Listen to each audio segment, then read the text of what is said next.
Hello guys, मैं ले आई हूँ आपके लिए एक होली से संबंधित बहुत बढ़िया रेसिपी, जिसमें हम लोग आए दिन कुछ ना कुछ तो बनाते ही हैं, त्योहारों पर भी बनाते हैं। तो मैंने कहा क्यों ना मैं मठरी बना रही थी बच्चों के लंच के लिए।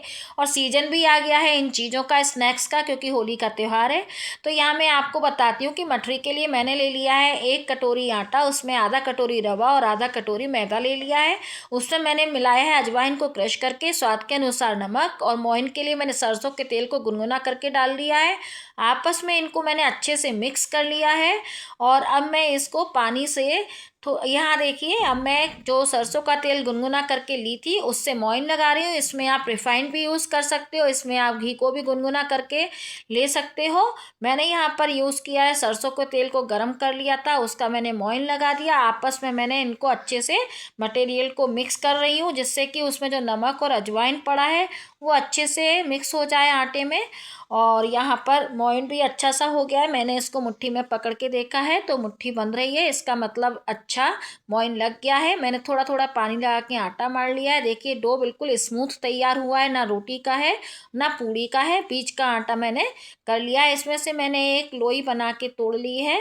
और अब मैं उसको कुछ इस तरीके से पटा बेलन पे ऑयल लगा के बेल लूँगी। जैसे हम रोटी बेलते हैं वो थोड़ी पतली होती है, इसको हम मीडियम मोटाई की रखेंगे, जिससे कि जब हम इनकी मठरी वगैरह बनाएं। और मैं यहाँ पे 3-4 तरीके की आपको मठरी के शेप बना के दिखाऊंगी, क्योंकि सीजन भी मठरियों का ही आ रहा है। तो हमने कहा कि चलिए बस यही एक रेसिपी डाल देते हैं। तो हमारी जो बहन है, बाकी तो आजकल सभी एक्सपर्ट होते हैं, लेकिन कुछ लोग ऐसे होते हैं कि वो लोग बेचारे यूट्यूब और गूगल पे देख देख के अपना काम चलाते हैं। तो मैंने कहा यही रेसिपी इस समय डालनी चाहिए, यूज़फुल है इस समय ये चीज़। तो मैंने जो रोटी बेल रही हूँ वो मैंने रखी है, इसकी मोटाई रोटी से थोड़ी सी मोटी। और यहाँ पे मेरी देखिए बढ़िया एक रोटी बन के तैयार हो रही है बेलन के द्वारा। बिल्कुल परफेक्ट रोटी की मोटाई होनी चाहिए चारों तरफ से, ये नहीं कि किनारे मोटे रह जाएं या बीच का मोटा रह जाए। चारों तरफ से रोटी की मोटाई और वो थिकनेस अच्छी रहनी चाहिए। और अब हम इसमें क्या करेंगे, फोक के द्वारा हम इसमें होल कर देंगे। क्योंकि अगर हम होल नहीं करते ना, तब हम इनको सेकते हैं तो क्या होता है, मठरियाँ फूल जाती हैं। और जब हम फोक से इनमें होल बना देंगे तो इसमें एयर नहीं भर पाती है, और बढ़िया क्रिस्पी क्रिस्पी कड़क आपके मोइन के अनुसार मठरी सिकती हैं। यहाँ मैंने कढ़ाई में ऑयल भी लेके गरम कर लिया है। और अब मैं देखिए आपको दिखाऊंगी कि फोक के द्वारा मैं इस पर पूरी रोटी पर होल कर दूंगी इस तरीके से। तो बारीक बारीक होल हो जाएंगे। इससे होगा क्या कि इसमें जो मठरी हम सेकेंगे ना, तो वो एयर से फूलेगी नहीं, एयर उसकी होल से पास हो जाएगी, फूलेगी नहीं। अब हम क्या करेंगे, एक छोटे ढक्कन से मैं यहाँ पे गोल कॉइन के शेप की मठरी बनाऊंगी। तो यहाँ पर एक मैंने छोटा शीशी का ढक्कन ले लिया है, और इस ढक्कन के द्वारा मैं गोल गोल मठरियाँ काट लूँगी। और यहाँ मेरे सब कट गई हैं, ये गोल मठरी मेरी सिक रही है। कढ़ाई में तेल ऑलरेडी गर्म हो चुका था। ये दूसरी मठरी में बना रही हूँ, मैंने एक रोटी बेल ली थी। अब उसको मैं छोटे छोटे स्क्वायर पीस इसके कट कर रही हूँ। और उसके कट करने के बाद हम क्या करेंगे कि एक एक पीस हम हाथ में देखिए इस तरीके से एक से स्क्वायर पीस हम काट लेंगे। ज़्यादा लंबाई चौड़ाई के नहीं होने चाहिए। एक रोटी में से कम 4 साइडेड बन जाएंगे। और फिर उनके हम एक से स्क्वायर पीस निकाल लेंगे। कहीं से अगर गलत शेप आता है तो आप उसको चाकू से काट के एक साथ कर सकते हैं। अब यहाँ पे ये देखिए एक से पीस कट चुके हैं। यहाँ मेरी मठरी भी सिक रही है कॉइन वाली, तो उनको मैं निकाल लूँगी ताकि वो जले ना। और हम लाइट ब्राउन होने तक, गोल्डन ब्राउन होने तक इनको सेकेंगे।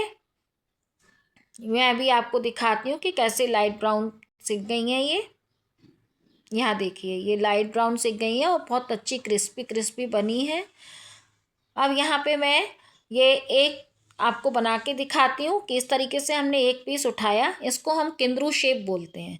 और फिर दोनों कॉर्नर, 4 कॉर्नर होते हैं तो 2 कॉर्नर चिपका देंगे, फिर अपोजिट साइड से दूसरे कॉर्नर दोनों चिपका देंगे। तो ये किंद्रू का शेप ले लेंगे। यहाँ पर भी मेरी ये मठरियाँ सिक के तैयार हो गई हैं किंद्रू शेप की। और यहाँ अब देखते हैं हम, ये मैं आपको दिखाती हूँ, मेरे 2 डिज़ाइन की मठरियाँ सिक चुकी हैं। इसको किंद्रू शेप बोलते हैं, फ्लावर शेप भी आ जाता है इसका।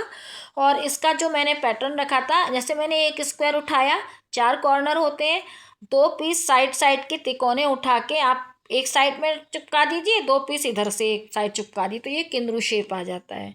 अब मैं आपको बता रही हूँ तीसरी रेसिपी, जिसमें फिर से हम इसको रोटी को अलग से बेलेंगे और वैसे ही उसकी मोटाई होनी चाहिए, एक सी, कहीं मोटा नहीं कहीं पतला नहीं, एक समान इसकी हम रखेंगे।